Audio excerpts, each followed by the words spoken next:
Hello guys, so another update naman dito sa ating pinapagawang bahay kubo. So yun na, may nahanap na silang magpuputol ng damo at ang haba nga naman ng mga damo dito. Tignan mo paano mo naman puputulin yun kung kami-kami lang. Sinimulan niya lang yan putulin ngayong hapon tapos ganyan nakahaba yung naputol niya. Awa ni dool lang gapon ka, di ba? Dool lang gihapon ka tambalos-los ka.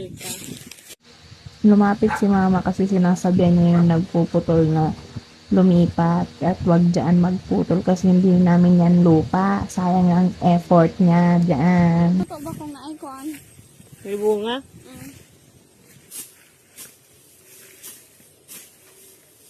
Lagi mahagol.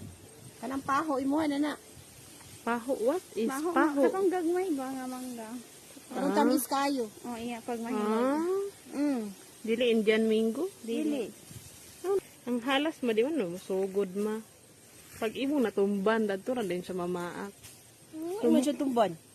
Accident ni mo mo ganingon kulang taon ni mo imong nilakwan kay ma. Agas grabe po kay libat mo kay nako o ko kitag halas. No, magkamaflats ba ng halas gapataka lang ka. Payungan nimo ang vlogger.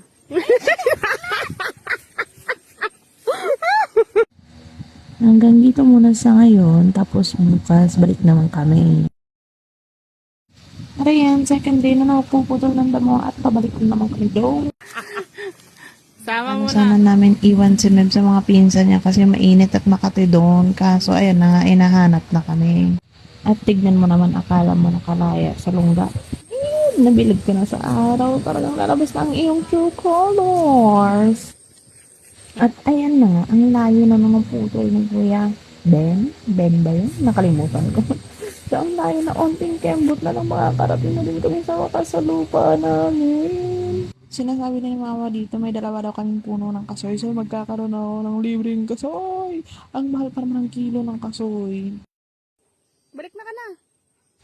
Pinapabalik kong sirahan kasi napakainit. Tapos itong isang bulaking to gusto pang bumaba. Mga pinasa. Yung dala mo. Itong isa naman ayaw naman bumalik. Eh di sabay-sabay lang din yung bumalik dun sa bahay ng tito ko.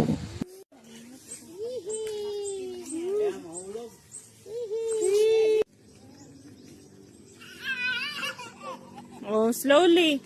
Eat sa banana. Oh. At eat.